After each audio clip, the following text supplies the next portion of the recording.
আসসালামু আলাইকুম। দশম শ্রেণীর শিক্ষার্থীরা আশা করি সবাই ভালো আছো। তোমাদের যাদের পি টেস্ট পরীক্ষা তোমরা ক সেটের কোয়েশ্চেন খুঁজতেছো, তোমরা সঠিক জায়গায় ক্লিক করছো।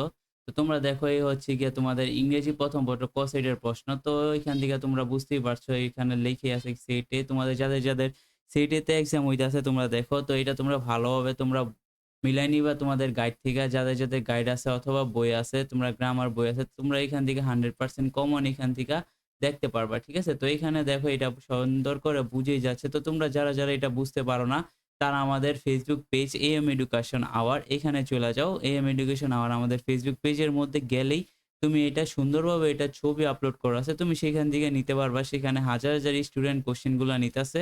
তো তুমিও সেখান থেকে নিতে পারবা। আর এখান থেকে যাদের Facebook আইডি না YouTube থেকে দেখতেছো, তোমরা এখান থেকে সুন্দরভাবে দেখো। এখানে দেখো এখানে মিল আছে এবং এখান থেকে তোমরা চাইলে স্ক্রিনশট নিয়ে নিতে পারো। তো আমি কোশ্চেনটা আস্তে স্ক্রল করতেছি। আমি ভিডিওটা বেশি বড় করব না যেন তোমাদের অসুবিধা না হয়।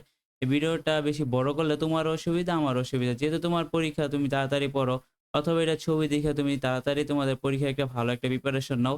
এবার দেখো এই যে দেখো ৪, ৫, ৬ এখানে সুন্দর করে আমি আস্তে স্ক্রল করে দিচ্ছি যেন তোমাদের এখান থেকে স্ক্রিনশট নিতে পারো। তোমরা এটা ভালোভাবে পড়বা। এখন তোমরা যদি বলো স্যার এটার উত্তর দেন, তো এটাও তো পসিবল না। তো তোমাদের যা উত্তর লাগবে কমেন্টে অ্যান্সার লিখে কমেন্ট করো। আমি এটার উত্তর খুব তাড়াতাড়ি আপলোড দিয়ে দেওয়ার চেষ্টা করব। ঠিক আছে? তো গাইস দেখো এখানে লাস্টে আমরা চলে আসছি। তো এখানে দেখো এটা হচ্ছে গিয়ে উড কাটারেরটা। তোমরা জানো যে উড কাটারের গল্পটা তোমরা ছোটবেলায় পড়ছো সবাই। উড কাটারের গল্প ওই যে একটা লোহার কুড়াল, একটা স্বর্ণের কুড়াল থাকে ওইটা। আর তারপর দেখো একটা যেই ডায়ালগটা হচ্ছে এটা হচ্ছে গিয়ে merit and demerits of using mobile phone. ঠিক আছে? এট টিনেজ। ঠিক আছে? এই হচ্ছে ডায়ালগ আর এই হচ্ছে উড কাটারের গল্প। তো আশা করি তোমরা এটা ভালোভাবে বুঝতে পারছো গাইস। ঠিক আছে? তো আজকের ভিডিওটি এই পর্যন্তই ছিল। আল্লাহ হাফেজ।